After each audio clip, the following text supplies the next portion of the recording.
¿Está realmente Estados Unidos más cerca que nunca de tomar una decisión definitiva sobre Cuba o estamos viendo otra escalada de presión que va a terminar como tantas veces sin cambios reales en la isla? Esta es una de las preguntas que plantea el analista y ex diplomático Juan Antonio Blanco, director de Cuba Siglo XXI, en una columna de opinión que acaba de publicar en Diario de Cuba. Definitivamente estamos ante un parteaguas histórico y Washington debe tomar una decisión urgente, una decisión del presidente Donald Trump.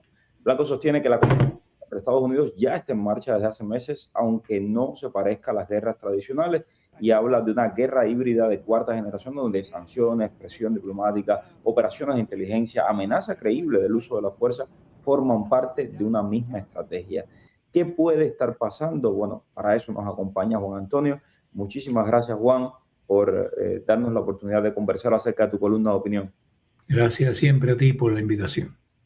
En el artículo tú dices que, que la pregunta ya no es si existe, ¿no?, un conflicto entre los Estados Unidos y Cuba, sino cuándo será reconocido como tal y, bueno, y qué acciones, qué decisión final tomará el presidente Trump. ¿Qué evidencias concretas tienes al respecto? Bueno, conflicto como tal, porque un conflicto puede ser armado o no, viene desde el año 59. Y ese conflicto ha pasado por etapas que van desde estar al borde de la guerra nuclear hasta otras etapas en que Estados Unidos ha decidido durante un largo periodo de tiempo convivir con el régimen cubano. Lo nuevo, que por cierto no hubo ni espacio ya para, era un artículo demasiado largo para abordar esa parte, es que tenemos una presidencia no solamente nueva, sino disruptiva, una presidencia que rompe con los cánones de política exterior y los paradigmas incluso de política interna anteriores. Y en el caso internacional rompe con el paradigma de la contención y la convivencia con regímenes hostiles, muy especialmente en América Latina. Ya eso es un parteaguas.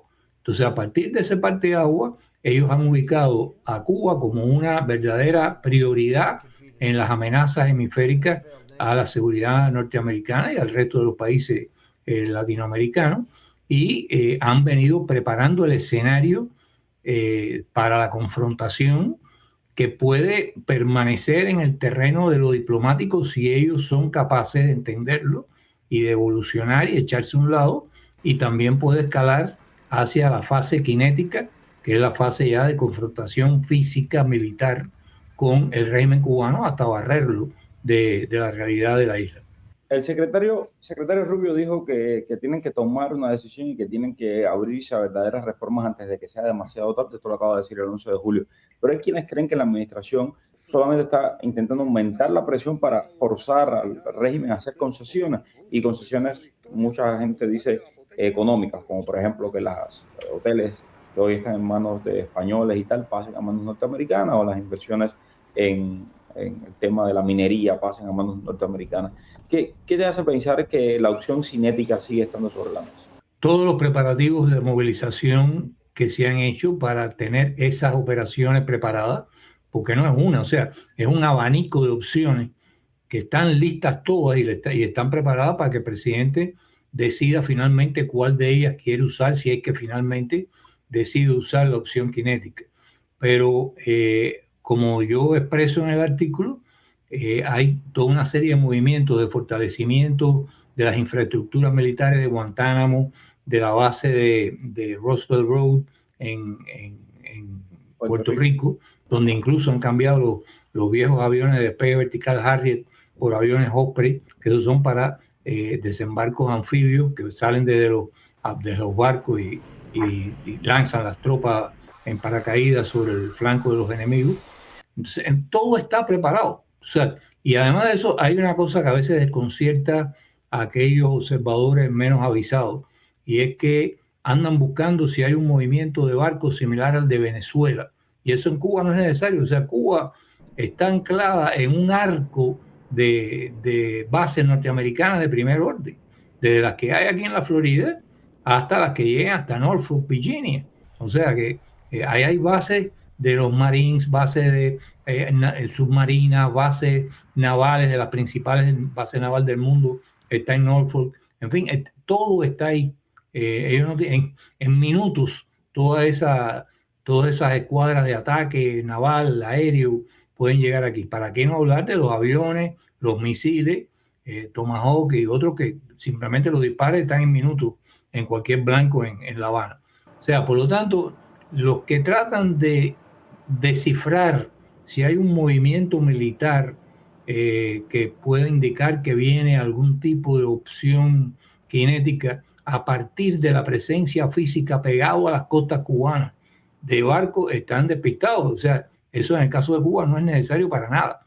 En cualquier momento pueden iniciar acciones. Y lo que sí son acciones cinéticas necesarias son los reconocimientos aéreos que han sido lanzados con el más avanzado de los modelos que tiene de dron para el reconocimiento de señales de inteligencia la Armada de los Estados Unidos, que es el Tritón. Y todos los días casi está recorriendo la isla de cabo a rabo. Esos aparatos no solamente identifican la frecuencia de los radares, también son capaces de captar comunicaciones telefónicas, identificar celulares con personas y vigilar sus movimientos geolocalizados en la isla. En fin, todo está listo para una decisión política. Y por otro lado, la cantidad de medidas económicas que se han venido aplicando, sí, siempre se pueden incrementar, siempre se pueden hacer más eficientes, pero llega un límite también en que no, ya has agotado todo lo que puedes hacer por esa vía. Juan, tenemos muy poco tiempo, pero por favor, hay una parte del artículo donde hablas del intento del régimen cubano por influir en la opinión pública norteamericana mediante medios, organizaciones, influencers también. ¿Qué tan efectiva está siendo esta estrategia de La Habana y qué ejemplos recientes podemos citar? Desde el año 82, que la Unión Soviética, 83, que la Unión Soviética le dijo a Raúl Castro en su cara, no esperen que si ustedes tienen una confrontación con los Estados Unidos, nosotros vamos a ir a salvarles la vida, tienen que defenderse solos. Ellos saben que la única manera de ganar la guerra es evitándola. Y por lo tanto están haciendo todo lo posible por entrar en los procesos de lógica de toma de decisiones en Estados Unidos mediante artículos en la prensa, cabildeo en el Congreso, cabildeo con figuras influyentes o amigas o cercanas de la Casa Blanca para tratar de sembrar dudas, decir esto realmente no es necesario o es inoportuno, ya estamos en Irán, ya hicimos lo de Venezuela, esto mejor dejarlo para después, siempre en la esperanza de que después las cosas se van a complicar con las elecciones de medio término o cualquier otro evento internacional o incluso nacional. Entonces, a eso es a lo que están apostando, porque de nuevo saben que no hay nadie que venga en su ayuda, desde el año 83 lo saben, y no hay ninguna posibilidad de ganar esa guerra contra los Estados Unidos.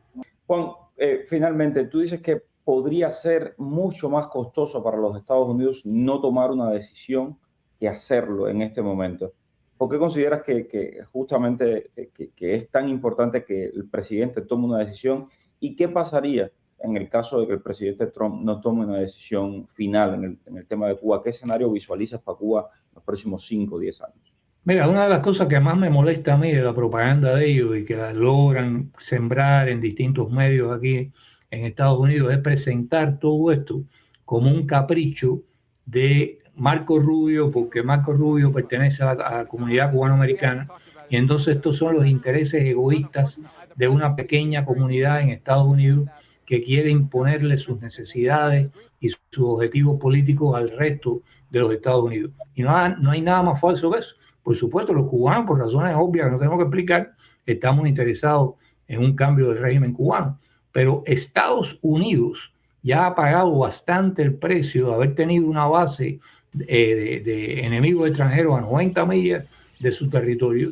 Desde la crisis de los cohetes hasta el día de hoy, pues todavía siguen tratando de influir en América Latina por vías no solamente políticas, sino subversivas, en alianza ahora no con la Unión Soviética, sino con el crimen transnacional organizado, y representan una amenaza desde todos los puntos de vista. Representan una amenaza hasta si hacen una implosión y se cae aquello y todo el mundo trata de montarse en lo primero que flote para venir a los Estados Unidos. Por lo tanto, hay que adelantarse a esas circunstancias. Y es en el mejor de los intereses de Estados Unidos, no de la comunidad de Miami, no de la comunidad cubana de aquí, de los Estados Unidos, tomar una decisión, porque si los Estados Unidos, después de las expectativas creadas en relación al caso cubano, se abstienen de actuar y continúa el régimen de una manera o de la otra, bien sea con una cara o con otra, rigiendo en La Habana, no hay nadie en este planeta que respete en el futuro el que haya una amenaza por parte de Estados Unidos para presionarlo para cambiar una posición. A partir de ese momento es el hazmerreír de la comunidad internacional y todo el mundo sabe que de lo que se trata es de aguantar, porque si los cubanos pudieron hacerlo, lo puede hacer Timbuktu o lo puede hacer no se sabe quién. Entonces, esto es un peligro estratégico al equilibrio internacional. Y recordemos, cuando abandonaron a la Brigada 2506 en Cuba, la lección que sacó Nikita Khrushchev es: esta gente no tienen principios, no tienen fortaleza, le pueden emplazar cohetes nucleares a 90 millas, cuando los descubran ya es demasiado tarde y no van a tener espina dorsal para actuar.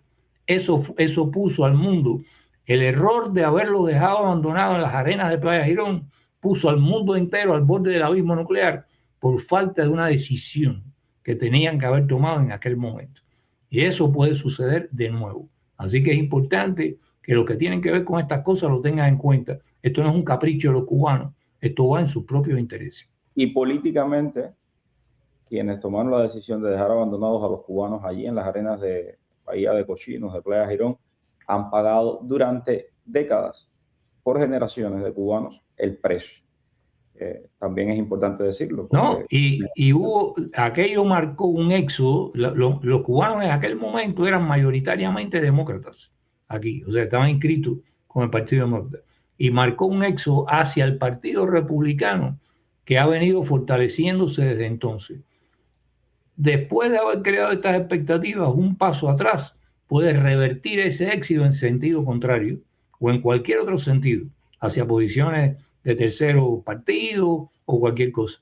Pero el precio que pagaría el Partido Republicano por mostrar una indecisión en este momento, para ellos, no para la comunidad cubana, para ellos sería fatal. Gracias, Juan Antonio Blanco. Gracias a todos también por la sintonía. Déjenos saber qué piensa usted. ¿Tomará una decisión el presidente Donald Trump o sencillamente esto seguirá aumentando medidas, presión, pero no veremos un final del régimen en esta administración? Déjeme saber qué piensa. Por supuesto, siempre leemos sus comentarios.